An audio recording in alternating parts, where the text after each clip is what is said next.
સાહેબ page number 2 point number 4 પરિયોજનાનું વર્ણન.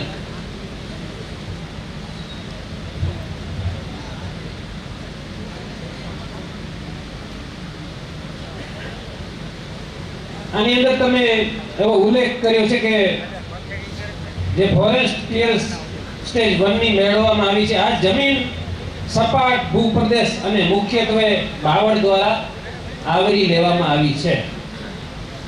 આ વિસ્તારની મોટા ભાગની જમીન એસી છે જમીનની સાથે સંકળાયેલી છે, જેમાં હાલ મોટા પાયે ઔદ્યોગિક ક્ષમતા છે.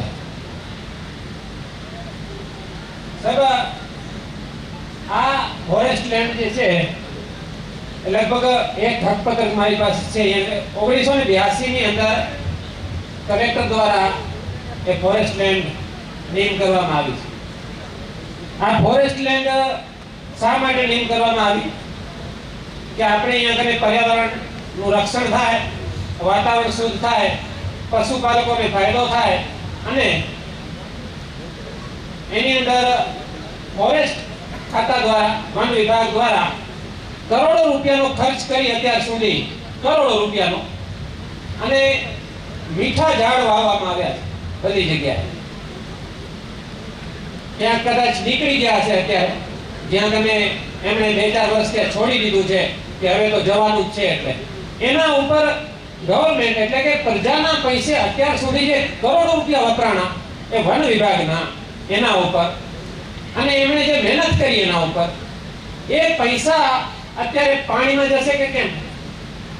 એ ઝાડ તો બધા તમે કાઢી નાખશો. ના, આવું ના હોઈ શકે. એટલે હું મારો જવાબ આપું છું આપને કે આપ જે વાત કહી રહ્યા છો, જે વર્ષો પહેલા જે ફોરેસ્ટની સ્થિતિ હશે એમાં ના નથી, પણ જ્યારે અદાણી પોર્ટ્સે ફોરેસ્ટ માટેની જમીનની માગણી કરી ત્યારે ફોરેસ્ટ ડિપાર્ટમેન્ટ પોતે એનો સર્વે કરે અને એ સર્વે કરી અને એનો ડિસ્ટ્રિક્ટ લેવલથી રિપોર્ટ સ્ટેટ લેવલે સબમિટ કરવામાં આવે કે જેમાં આ કયા પ્રકારનું જંગલ છે, એમાં કઈ પ્રકારના ઝાડી ઝાખરા છે, અને એ પ્રમાણે આને મંજૂરી આપી શકાય કે ના આપી શકાય એ ફોરેસ્ટ ડિપાર્ટમેન્ટ નક્કી કરે. એટલે ફોરેસ્ટ ડિપાર્ટમેન્ટના રેકોર્ડમાં અહીંયા જે પ્રોસોફિસ જુલીફુરા જે મેઇનલી જે છે એની રજૂઆત થયેલી છે.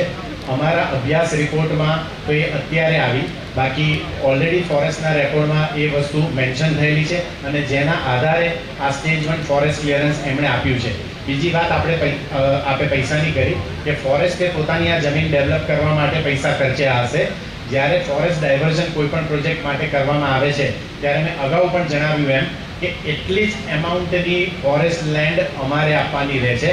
તો 1576.81 હેક્ટર જેટલી જમીન રેવન્યુ પાસેથી પરચેસ કરી અને ફોરેસ્ટ ડિપાર્ટમેન્ટ પાસે જશે અને એને ફોરેસ્ટ ડેવલપ કરવા માટેની પણ જે કોન્ટ્રીબ્યુશન હશે એ કંપની આપવાનું રહે.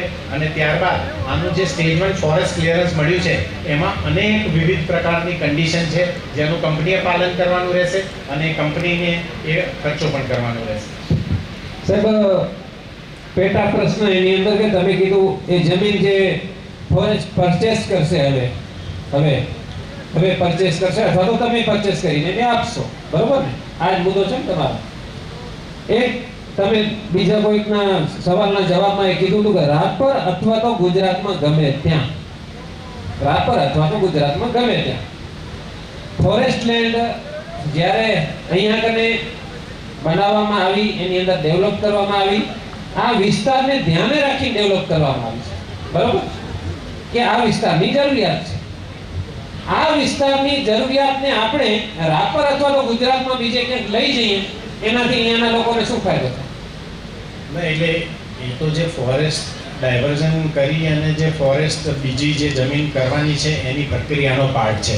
આપ જે કહી રહ્યા છો કે આ વિસ્તારના બીજી પ્રકારના પર્યાવરણને લગતા પ્રશ્નોના નિવારણ માટે અમે શું કરીશું, અમે કઈ રીતે આગળ વધીશું, એ ચર્ચાનો વિષય હોઈ શકે. બાકી કોઈ પણ જમીનને હું ફોરેસ્ટમાં કન્વર્ટ ન કરી શકું, એની મંજૂરી પણ ફોરેસ્ટે પોતે જ કરવી પડે.